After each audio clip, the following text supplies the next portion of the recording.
Fala pessoal, bom, esse aqui é um bônus do módulo 2 aí. Quero aproveitar para abrir com vocês aqui o meu complemento de estudo que é o Notebook LM. Então, o Notebook LM, ele é uma plataforma do Google aí para os estudantes. Nele a gente tem todo ali um conjunto de funcionalidades onde a gente pode adicionar fontes de estudo, fazer bases, pesquisas dinâmicas, tirar dúvidas, montar roteiros, criar áudios de resumo, vídeos de resumo, um mapa mental, relatórios, enfim, criar cartões e inclusive testes. Então, para a gente fortalecer e fixar o que a gente aprendeu, eu criei um teste baseado no módulo 2 e a gente vai fazer aqui na íntegra e vai discutir sobre as questões. É um vídeo mais rápido, então vamos lá, sem mais delongas. Aqui, 17 minutos atrás. Então vamos lá.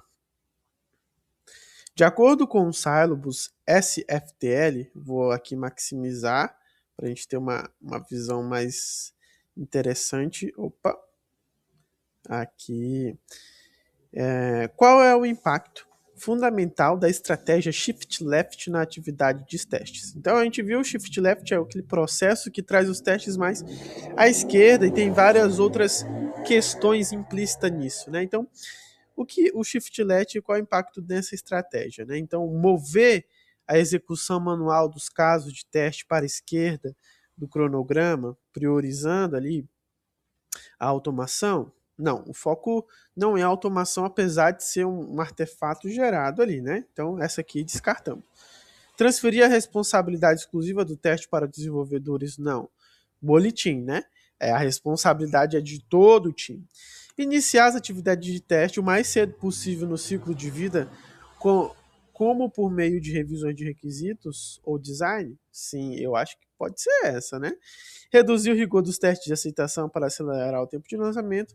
Definitivamente não. Então, a resposta correta aqui seria a letra C? Será? Uma dica aqui. Considere o pilar econômico da detecção precoce de defeitos. Opa, é essa mesmo. Então, essa detecção precoce de defeito, ela reduz custos e evita que erros se propaguem. Então, por isso que o conceito de shift left, ele deve ser aplicado em todo o nosso processo de teste, porque ele trabalha de uma maneira preventiva também na atuação de qualidade, certo? Então, no contexto das abordagens, aqui a questão 2, desenvolvimento que priorizam o teste first, o que caracteriza especificamente o desenvolvimento baseado em testes de aceite, ou mais conhecido também como o ATDD. Vamos lá, nós vimos o ATDD, o TDD e o BDD. Então, o ATDD é o adiantamento da criação de casos de teste até que o código esteja estável e suficiente para as revisões formais.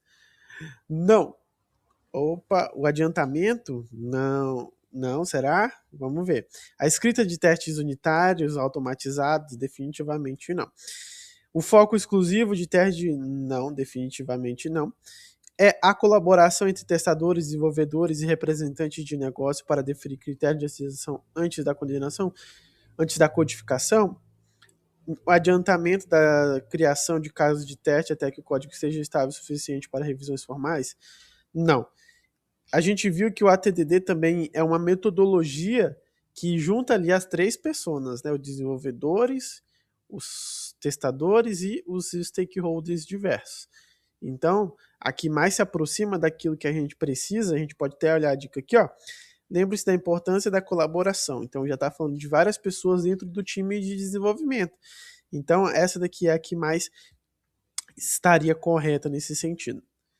Então, a TDD, ele utiliza ali as três pessoas, olha, as três amizades, para garantir que os requisitos sejam adequados. Então, acertamos duas aí. Próxima questão.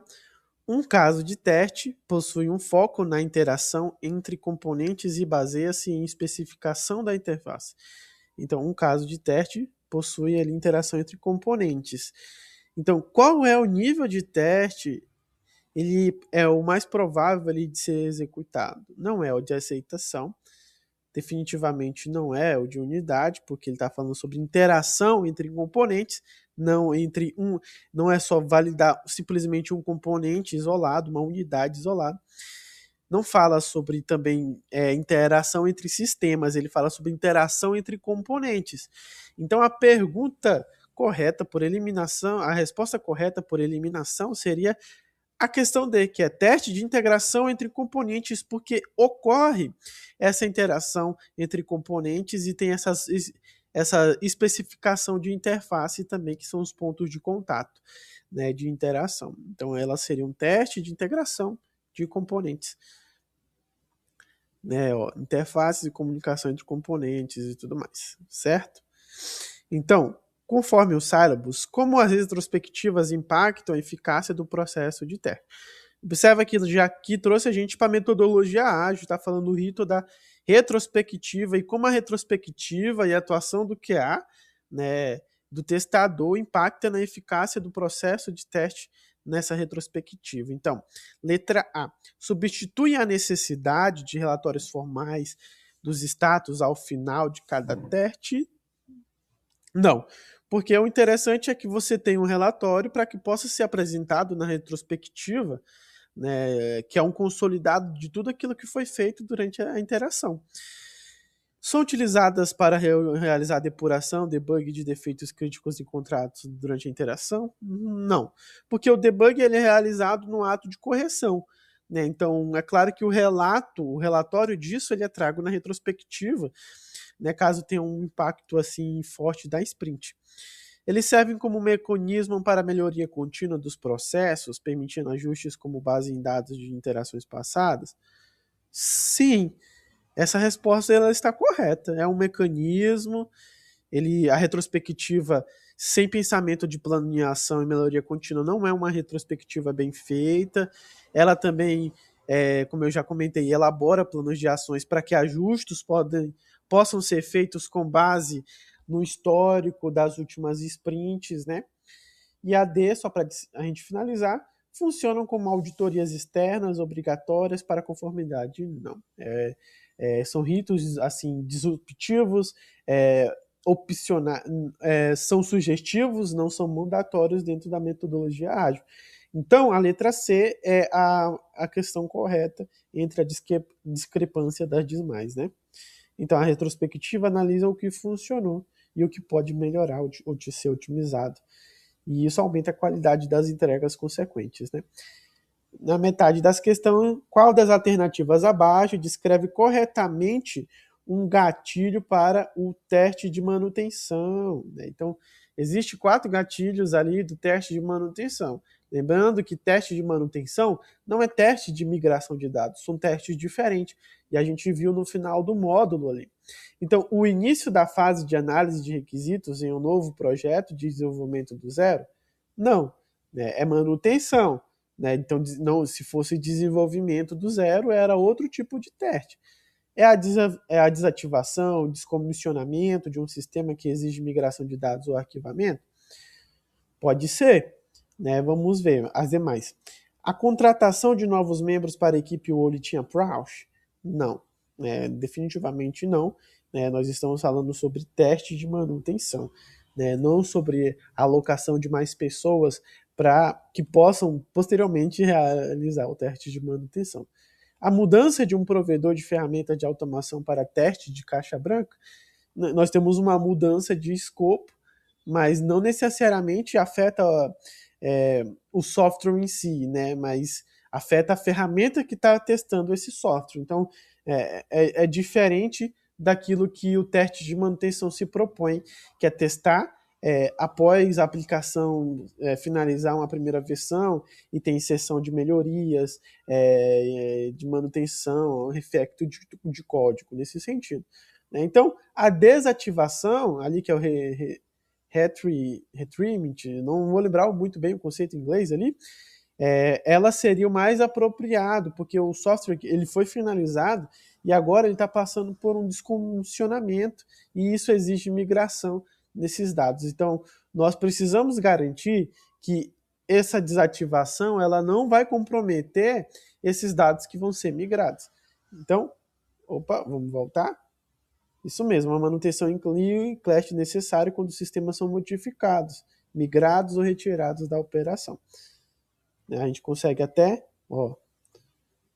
uma melhor clareza aqui no Notebook LM. Vou aproveitar para mostrar um pouquinho, porque eu não sei de tudo, né?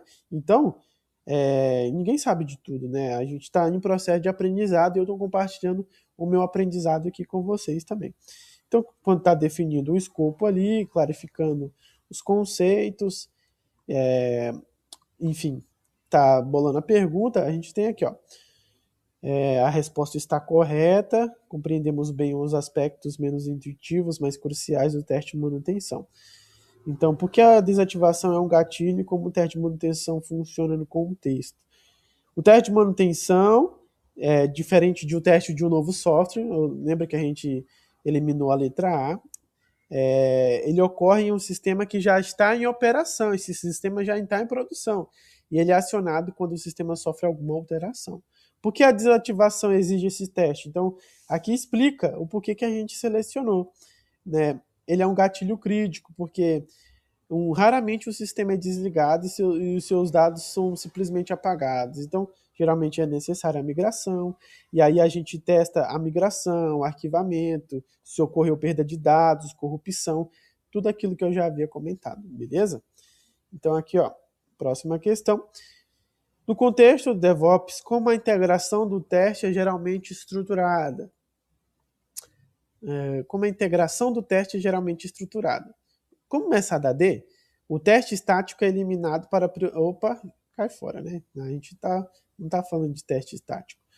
As atividades de teste são isoladas em um silo separado? Não, integração contínua.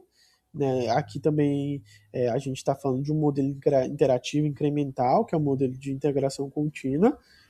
Né? E a responsabilidade... O teste é incorporado ao pipeline de entrega com feedback rápido sobre qualidade de cada build. Essa seria a que a mais se aproximava do contexto do DevOps ali, né? A responsabilidade pelo teste de aceitação é delegada à ferramenta de IA generativa? Não.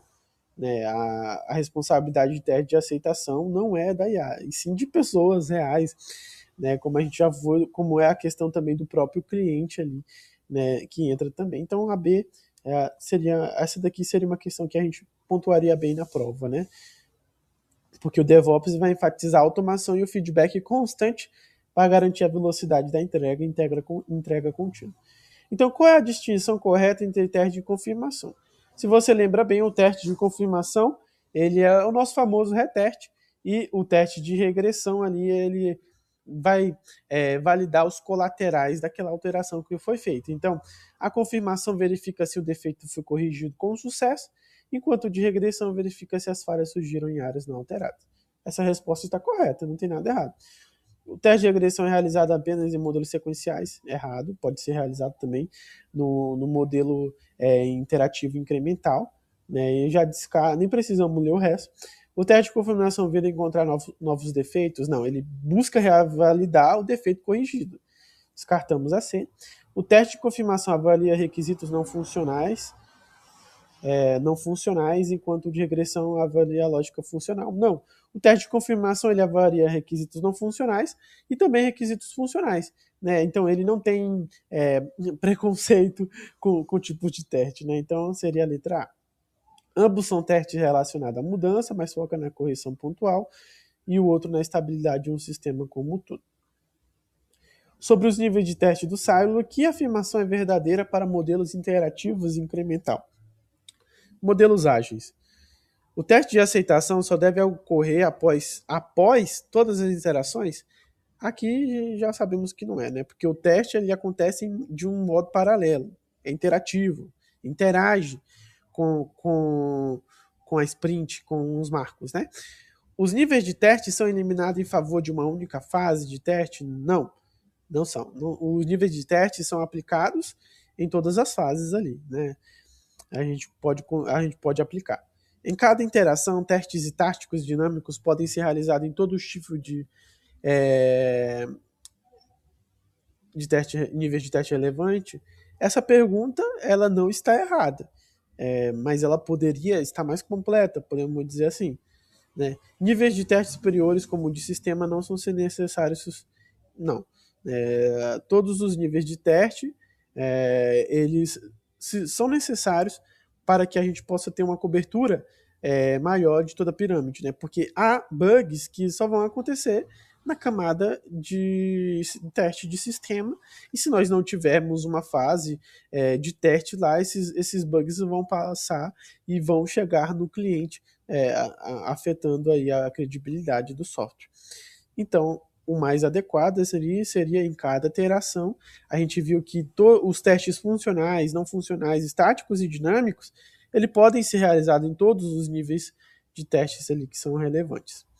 Porque isso vai garantir que esse modelo incremental ele seja verificado de forma abrangente em todos os marcos e em todos os níveis ali. Certo? 9 de 10, a penúltima, o que diferencia o debug do teste de software tradicional, né? Conforme os fundamentos estabelecidos no módulo 1 e reforçado no módulo 2. Então, o teste ele visa a redução dos custos, enquanto a depuração ela visa apenas a conformidade com normas éticas. Então, queridos, o teste ele visa apenas a redução dos custos, enquanto a depuração visa apenas a conformidade de normas éticas? Não. O teste é muito mais que isso, e a depuração ela vem como um auxiliar daquele defeito que foi reportado, para que ele possa ser examinado e corrigido na sua raiz. Então, a depuração é realizada por testadores independentes? Não, é pelo desenvolvedor. Enquanto o teste é realizado apenas pelos autores, totalmente errado, né? O teste ele é realizado pelo testador, né? Então, essa também é uma pessoa. O teste identifica falhas causadas por defeitos, ok. Enquanto a depuração localiza aquele defeito que foi reportado, lembra da questão lá que a gente falou? Analisa e remove as causas desse defeito. Então, ele localiza, ele faz essa análise, ele faz essa remoção e disponibiliza para que um teste de confirmação possa ser feito e aquele defeito possa ser validado, né, de uma vez. Então não há diferença técnica entre os termos. Há diferença técnica, sim, entre debug e teste de software. Então, o teste é focado na verificação, validação, enquanto a depuração é uma atividade de desenvolvimento para correção, beleza? Qual é a característica primordial de uma abordagem Whole-Team, um time inteiro, no teste de software moderno? Então, o testador assume um papel de gerente de projeto para garantir que ninguém cometa erros de codificação. Definitivamente errado. Se você QA faz isso aí, espero que você esteja ganhando muito bem, tá? E parabéns, você manja demais. A qualidade é uma responsabilidade compartilhada por todos os membros da equipe. Sim, incluindo desenvolvedores e representantes do negócio. Sim, essa está correta. Responsabilidade de todos, desenvolvedores, QAs, time de produto, analista de negócio, stakeholders e mais, todos estes devem se preocupar com qualidade, porque é uma responsabilidade de todos, sem exceção. A eliminação de testadores profissionais, uma vez que os desenvolvedores possam testar o seu próprio código. Falamos sobre a psicologia de teste e sobre a necessidade de o teste ser independente, por conta que o desenvolvedor ele pode ser enviesado no código que escreveu. Então, essa está eliminada também. Todos os membros da equipe devem possuir as mesmas habilidades técnicas para executar scripts de automação complexos. Não. Todos os membros da equipe ele devem ter as suas soft skills, hard skills específicas e devem ser muito bom naquela stack, naquele papel que ele foi contratado para atuar. Se você é especialista em muitas coisas, você não é especialista em nada. Então, é muito interessante que cada um entenda o seu papel dentro do time, trabalhe em cima do seu papel, espalhe a cultura daquele seu papel e, principalmente, entenda que o seu papel ele pode colaborar com as outras frentes e se complementar. Porque o ciclo de software ele depende de cada fase que ele passa. E cada fase ela colabora entre si. Então, a gente precisa entender isso. Então, por isso, essa resposta ela está errada. Cada um tem o seu papel certinho, as suas atividades, a sua rotina, a sua colaboração com os outros times. Então, a qualidade ela é uma responsabilidade compartilhada por todos os membros da equipe. É claro que o testador ele é a peça de referência da qualidade, mas a qualidade ela deve ser disseminada para todos e o pensamento de qualidade deve ser também visto muito bem por todos ali. Vamos ver se a resposta é B. Boa. Então, a gente finalizou? Show, acertamos 10, gente. Creio que nós estamos no caminho certo. Faltam alguns modos para a gente finalizar a recapitulação. Tô pensando em melhorar a edição dos meus vídeos, mas primeiro eu quero ver o retorno, quero ver se tá saindo legal o conteúdo, beleza? Obrigado aí mais uma vez e até a próxima e espero que tenham gostado desse vídeo bônus aí.